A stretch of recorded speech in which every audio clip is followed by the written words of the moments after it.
ઓમ શ્રી ગણેશાય નમઃ. જય શ્રી કૃષ્ણ મિત્રો. શ્રાવણ સોમવારની આપણે વાર્તા સાંભળીશું. પવિત્ર શ્રાવણ માસ ચાલે છે અને આ શ્રાવણ માસમાં શિવજીની કથાઓ સાંભળવાનો અનેરો મહિમા છે. આ એક પ્રકારની ભક્તિ જ છે કે ભગવાનની કથાઓ વાર્તાઓ સાંભળવું. આનાથી મન શુદ્ધ થાય છે, મનના વિકાર દૂર થાય છે અને આપણા જન્મોના પાપ બળીને નષ્ટ પામે છે અને ભગવાન શિવની કૃપા થાય છે. અંતમાં મોક્ષ મળે છે, ભગવાન શિવના શરણું મળે છે. તો મિત્રો પૂરા ધ્યાનથી મનથી આ વાર્તા સાંભળીશું આપણે. ભીલ ભીલડીની વાર્તા. કપૂર ગૌરમ કરુણાવતારમ સંસાર સારમ ભુજગેન્દ્રહારમ સદા વસંતમ હૃદયારવિંદે ભવમ ભવાની સવિતમ નમામિ. હર હર શંભુ, હર હર મહાદેવ. ઓમ નમઃ શિવાય. ભીલ ભીલડીની વાર્તા. આજે આપણે સાંભળીશું સ્કંદ પુરાણમાં વર્ણન થયેલી ભીલ ભીલડીની વાર્તા. સિંધકેતુ પંચાલ દેશનો એક રાજા હતો. રાજા બહુ મોટો શિવભક્ત હતો. શિવ આરાધના અને શિકાર કરવો એ બે વસ્તુ એને ખૂબ જ ગમતી. એ શિકાર કરવા માટે રોજ જંગલમાં જતો હતો. એક દિવસ સિંધકેતુને એક મંદિર દેખાયું, પણ તે શિકારની શોધમાં આગળ વધી ગયો. પણ એક ભીલ હતો, એની સાથે એને ધ્યાનથી જોયું કે એક શિવ મંદિર હતું. મંદિરની તરફ એ આગળ વધ્યો. મંદિર ઉપર તો વેલા, લતાઓ, ડાળીઓ, પાંદડાથી એ ઢંકાયેલું હતું. એ શિવલિંગ સંપૂર્ણ ઢંકાયેલું હતું. તે ભીલનું નામ ચંડ હતું. સિંધકેતુના સાનિધ્ય અને એના રાજ્યમાં રહેવાથી એ પણ ધાર્મિક વૃત્તિનો બની ગયો હતો. ચબૂતરા ઉપર સ્થાપિત શિવલિંગ જોકે તે લગભગ જમીનથી અલગ જ થઈ ગયું હતું, ઉખડી ગયું હતું. એ ભીલ તેને ઉખાડી લાવ્યો અને ચંડ રાજાને કહે છે કે હે મહારાજ, આ જંગલમાં નિર્જન સ્થાન પર શિવલિંગ પડ્યું છે. જો તમે આજ્ઞા આપો તો આને હું રાખી લઉં. કૃપા કરી મને આની પૂજા વિધિ પણ કહી દો, જેથી હું રોજ આ શિવલિંગની પૂજા કરીશ, પુણ્ય કમાઈ શકું. રાજા કહે, હે ચંડભીલ, રોજ આ શિવલિંગને નવડાવીને આના પર ફૂલ, બેલપત્ર, શણગાર, જે અક્ષત, ફળ, મીઠા ચડાવજે. ભોલે શંકર ઓમ નમઃ શિવાય કહીને પૂજા કરજે અને ત્યાર પછી આ શિવલિંગને ધૂપ દીપ કરજે. રાજાએ મજાકમાં કહ્યું કે આ શિવલિંગને ચિતાની ભસ્મ જરૂર ચડાવજે. એ ભસ્મ તાજી ચિતાની રાખ જ હોવી જોઈએ, એ ધ્યાન રાખજે. પછી ભોગ લગાવી વાજા વગાડીને ખૂબ નાચજે ગાજે. રાજા તો તે જંગલમાંથી પાછો ફરી ગયો, પણ તે ભીલ તે જંગલમાં જ રહેતો હતો. તેણે તેના ઘરે જઈને તેને જેમ સમજણ પડી તે પ્રમાણે એક સાફ ચોખ્ખી જગ્યા પર શિવલિંગની સ્થાપના કરી અને રોજ પૂજા કરવાનો નિયમ લીધો. ભીલડી માટે આ નવી વાત હતી. એની પત્ની માટે તેણે તો ક્યારેય પૂજા પાઠ જોયા જ ન હતા. ભીલની આવી રીતે પૂજા કરવાથી એવા સંસ્કાર જાગ્યા કે થોડા દિવસ બાદ તો તે ભીલડું પોતે પણ પૂજા કરતી નહોતી તો એ પૂજા કરવા લાગી. પૂજા કરતી નહોતી પણ ભીલની સહાયતા, એના પતિની સહાયતા જરૂર કરતી હતી પૂજામાં. સામાન આ બધું ભેગું કરી આપે, આ બધું જરૂર કરતી. થોડા દિવસ વીત્યા તો ભીલની પૂજામાં તે રસ ધરાવા લાગી. ભીલડી, એ ભીલની પત્ની, એને રસ જાગવા લાગ્યો. તેને પૂજા ગમવા લાગી. એક દિવસ ભીલ પૂજા કરવા બેઠો હતો તો તેણે જોયું કે બધી જ પૂજા સામગ્રી તો હાજર છે, પણ લાગે છે કે તે ચિતાની ભસ્મ લાવવાનું ભૂલી ગયો છે. તે ભાગતો જંગલની બહાર સ્મશાન હતું તે સ્મશાનમાં ગયો અને આશ્ચર્ય હતું કે આજે ભીલને કોઈ ત્યાં ચિતા સળગતી દેખાઈ નહીં. આજે આશ્ચર્યની વાત હતી, સ્મશાનમાં કોઈ ચિતા સળગી જ ન હતી. પાછલી રાતે સળગેલી ચિતાનું પણ કોઈ નામ નિશાન પણ ન હતું. જોકે તે રાતે ત્યાંથી ભસ્મ લઈ ગયો હતો, પણ સવાર પડતા કોઈ ચિતાનું નામ નિશાન હતું નહીં. તે ભાગતો ભીલ ઘરે આવ્યો. તેણે ભસ્મનો નાનો ડબ્બો ખોલીને જોયું તો ચિતાની ભસ્મ એક ચપટી પણ ન હતી. તેની ચિંતા થવા લાગી. નિરાશ થઈને તેણે તેની ભીલડીને બૂમ પાડી, જેણે બધી જ તૈયારી કરી હતી પૂજાની.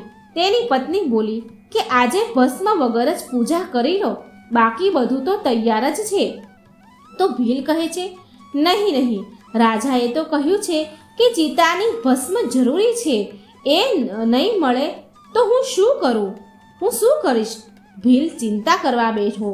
ભીલ ભીલડીને કહે છે કે મેં આજે પૂજા નહીં કરી શકું તો હું જીવતો નહીં રહું. મારું મન બહુ દુઃખી છે અને ચિંતામાં છે. ભીલડીએ ભીલને આમ દુઃખી થતા જોઈને એક ઉપાય બતાવ્યો કે આ ઘર જૂનું થઈ ગયું છે, હું આને સળગાવી દઉં અને હું આમાં સળગતા ઘરમાં અંદર બેસી જાઉં. પછી તમે પૂજા કરવા માટે મારી સળગી ગયા પછી જે ભસ્મ બની જાય મારા શરીરનું, એ ભસ્મથી તમે પૂજા કરી લેજો. એ ભસ્મનો પૂજામાં તમે ઉપયોગ કરી નાખજો. આવું ભીલડીએ એના પતિ ભીલને કહ્યું, પરંતુ ભીલ માન્યો નહીં. બહુ વિવાદ થયો આ વાત પર બંને વચ્ચે. તો ભીલડી બોલી કે હું મારા પતિદેવ અને દેવોના દેવ મહાદેવના કામ આવવાના આ અવસરને નહીં જવા દઉં. ભીલડીની જીદ કરવાથી ભીલ તો માની ગયો. પછી ભીલડીએ સ્નાન કર્યું અને ઘરમાં આગ લગાવી અને ઘરની 3 વાર પરિક્રમા કરી અને ભગવાનનું ધ્યાન ધરી ભોળાનાથનું નામ લઈને સળગતા ઘરમાં અંદર પ્રવેશી ગઈ. થોડી વારમાં જ શિવ ભક્તિમાં તે ભીલડી બળીને ભસ્મ થઈ ગઈ. ભીલે તેની પત્ની ભીલડીની ભસ્મ લીધી અને બહુ સારી રીતે ભગવાન ભોળાનાથની પૂજા કરી. શિવ ભક્તિમાં ઘર સહિત ઘરવાળીને ખોઈ બેસવાનું, એની પત્નીને ખોઈ બેસવાનું ભીલને જરાય દુઃખ ન થયું. ભીલના મનમાં જરાય દુઃખ ન લાગ્યું. સુખપૂર્વક પૂજા કરી બાદ તેણે ભગવાનને ચડાવેલો પ્રસાદ લેવા માટે ભીલે ભીલડીને બોલાવી. એટલી વારમાં તો ભીલડી ક્ષણભરમાં બળી જનાર ઘરમાંથી ભીલડીને આવતા જોઈ. ત્યારે તે પાસે આવી તો ભીલને તેની પત્ની અને ઘરને સળગાવી દીધું હતું એ વાત યાદ આવી. તો તે ભીલ તરત જ બોલ્યો કે અરે, આ કેવી રીતે થયું? તું કેવી રીતે આવી? આ ઘર પાછું કેવી રીતે બની ગયું? પછી ભીલડી બોલી કે જ્યારે હું સળગતી અગ્નિમાં કૂદી તો મને એવું લાગ્યું કે જેવી રીતે હું પાણીમાં જઈ રહી છું અને મને ઊંઘ આવી ગઈ. અને જાગ્યા પછી મેં જોયું કે હું ઘરમાં જ છું અને તમે મને પ્રસાદ લેવા માટે બોલાવી રહ્યા છો. એ બંને વાતો કરી જ રહ્યા હતા તો આકાશમાંથી અચાનક એક વિમાન ઉતર્યું. તેમાં ભગવાન શિવના 4 ગણ હતા અને તેમણે તેના હાથેથી એ વિમાનમાં બેસાડ્યા. ગણોના હાથ અડતા જ ભીલડીના શરીર દિવ્ય બની ગયા. બંનેએ શિવ મહિમાના ગુણ ગાયા અને અત્યંત શ્રદ્ધાથી ભગવાનની આરાધનાનું ફળ ભોગવવા શિવલોક ગયા. તો મિત્રો, આ હતી સરસ મજાની ભગવાનની ભીલડીની વાર્તા. હવે આપણે સાંભળીશું ભગવાન ભોલેનાથની બીજી કથા. આપ બધા ઉપર ભોળાનાથની કૃપા સદા રહે. બોલો હર હર મહાદેવ. પ્રિય ભક્તો, આજે તમે સાંભળશો શિવજીની કથા, ચિરંજીવી થનારા શિવ ભક્તની કથા. આપ બધા તમારા જીવનમાં મંગલ કામના માટે આ કથાને પૂરી સાંભળજો. વજ્રબાહુ નામના રાજાની સુમતિ નામની રાણી ગર્ભવતી થઈ તો અન્ય રાણીઓએ પોતાને સોતેલી રાણીએ માનીને એ સુમતિ રાણીને ઝેર આપી દીધું અને એ ઝેરના પ્રભાવથી રાણીએના ગર્ભમાં રહેલો બાળકનું શરીર ઘાવથી ભરાઈ ગયું. એટલે કે આખા પૂરા શરીરમાં વાગેલા જેવા નિશાન થઈ ગયા, ફરફોલા થઈ ગયા. બાળકના જન્મ પછી પણ તે બાળકનું શરીર રક્તપિત્તથી ભરેલું હતું અને અન્ય રાણીઓની સલાહથી રાજાએ એ રાણીને અને બાળકને વનમાં છોડી મૂક્યા. વનમાં એ રાણી બહુ દુઃખી અને પીડાથી તડપી રહી હતી. એણે બહુ શ્રદ્ધાથી ભગવાન શંકરની આરાધના કરી. ફળ સ્વરૂપ આશુતોષ ભગવાન શિવ યોગી રૂપમાં પ્રગટ થયા અને તેમણે સુમતિને મહામૃત્યુંજય મંત્રનો જપ કરવાનું કહ્યું અને બાળકના શરીર પર લગાવવા માટે ભસ્મ આપી. શિવ યોગીએ બાળકનું નામ ભદ્રાયુ રાખ્યું. રાણી અને ભદ્રાયુ બંને મહામૃત્યુંજય મંત્રના જાપ કરવા લાગ્યા. આ બાજુ રાજા વજ્રબાહુનું રાજ્ય શત્રુઓએ છીનવી લીધું હતું. એક દિવસ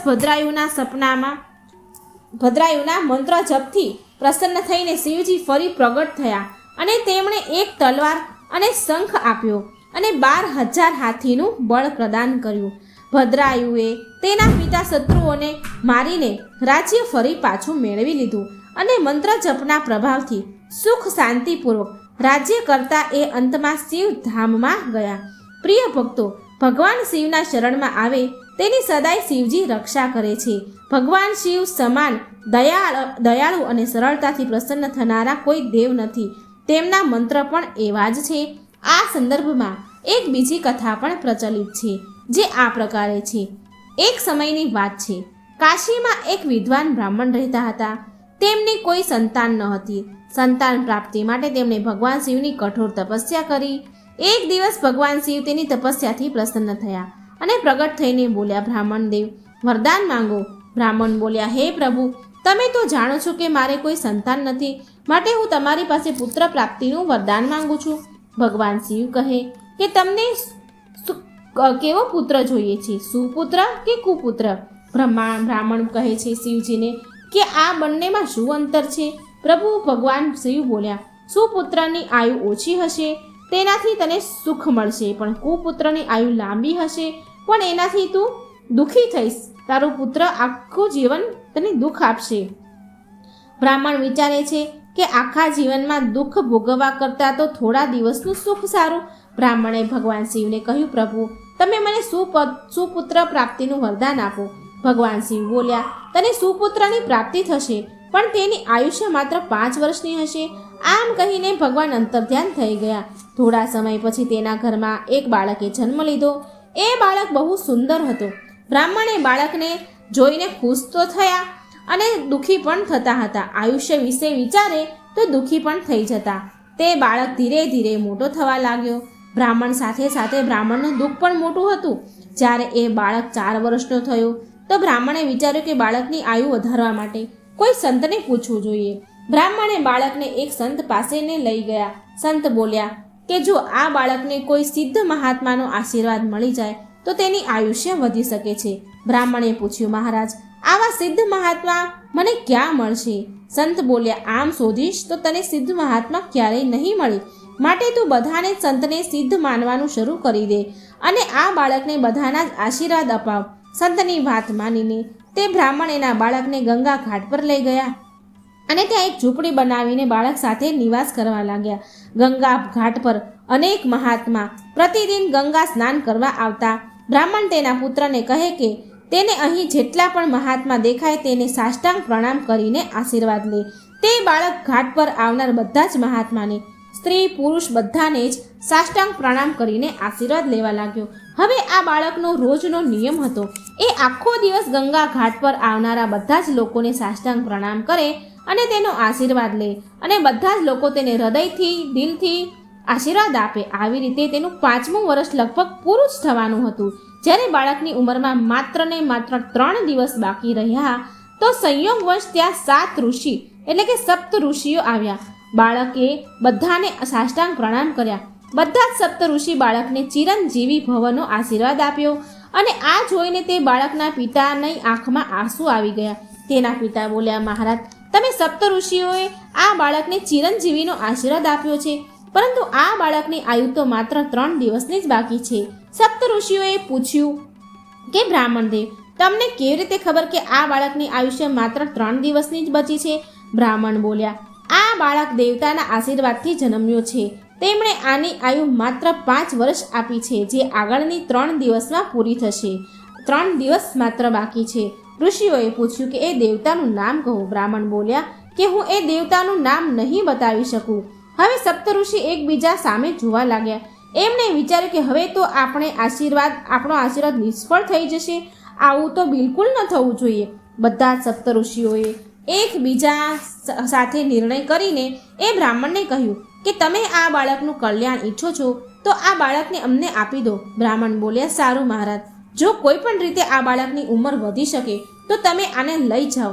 બ્રાહ્મણે તેનું હૃદય કઠણ કરીને તેના બાળકને સપ્ત ઋષિને સોંપી દીધું. સપ્ત ઋષિ સાથે મોકલી દીધા. બીજા દિવસે સપ્ત ઋષિએ બાળકને લઈને બ્રહ્માજી પાસે ગયા.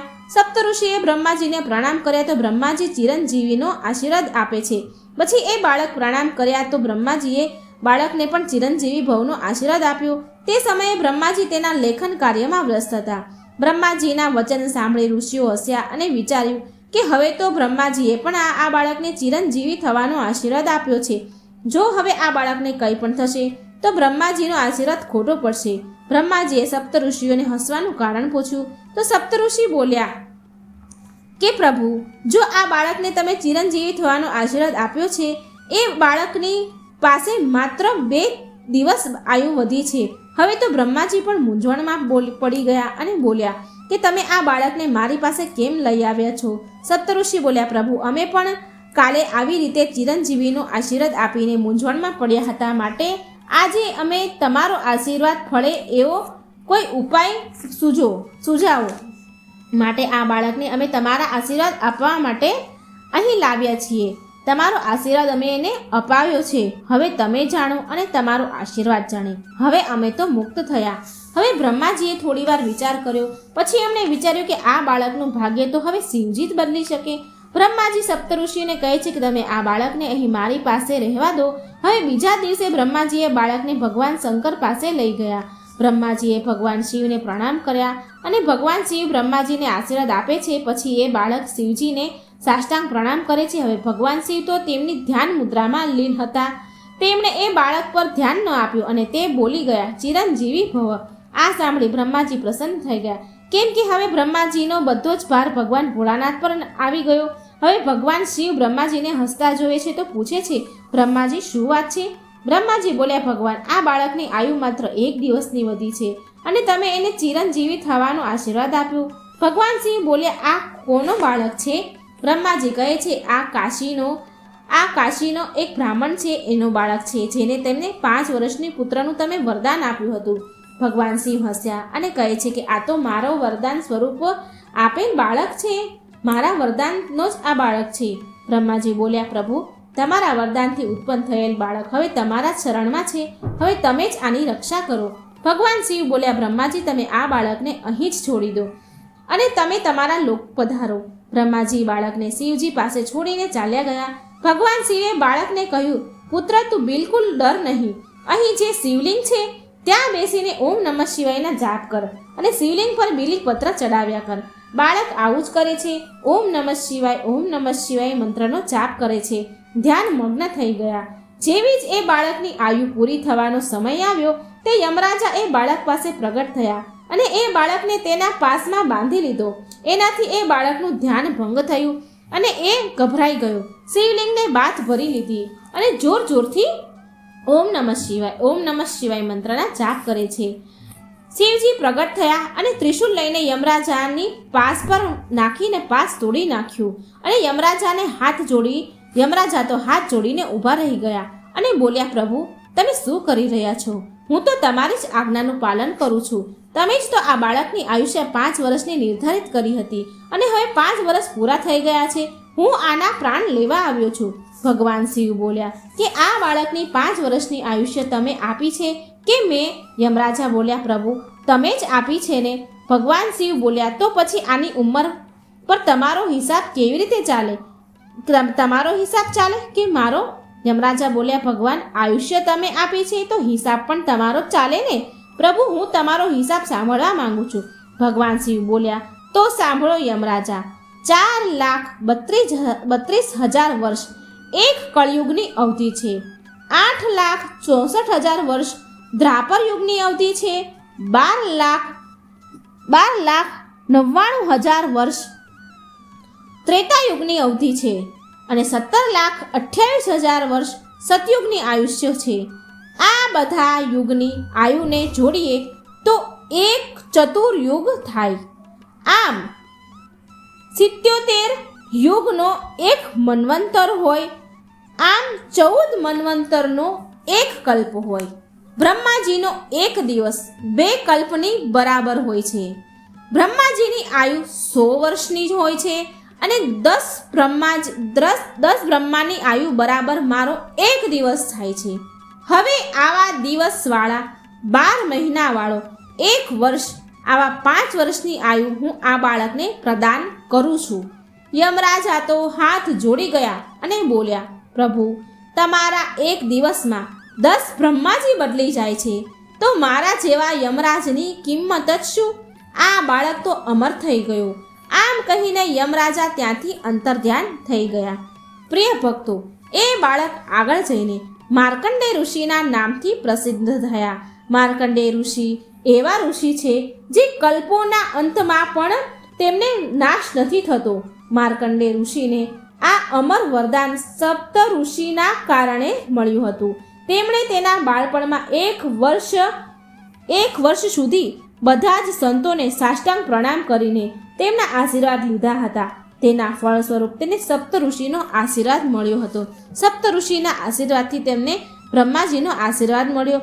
બ્રહ્માજીના આશીર્વાદ ફળ સ્વરૂપે તેને ભગવાન શિવનો આશીર્વાદ પ્રાપ્ત થયો અને તેમને અમૃતવનું વરદાન મળ્યું. માટે શાસ્ત્રોમાં સંતોના આશીર્વાદની બહુ મોટો મહિમા બતાવ્યો છે અને આ માર્કંડેય ઋષિ મુનિના કારણે મહાન મૃત્યુંજય મંત્રની ઉત્પત્તિ થઈ હતી. તો એકવાર બોલો મિત્રો પ્રેમથી ઓમ નમઃ શિવાય. જય હો મહાકાલની. હર હર મહાદેવ.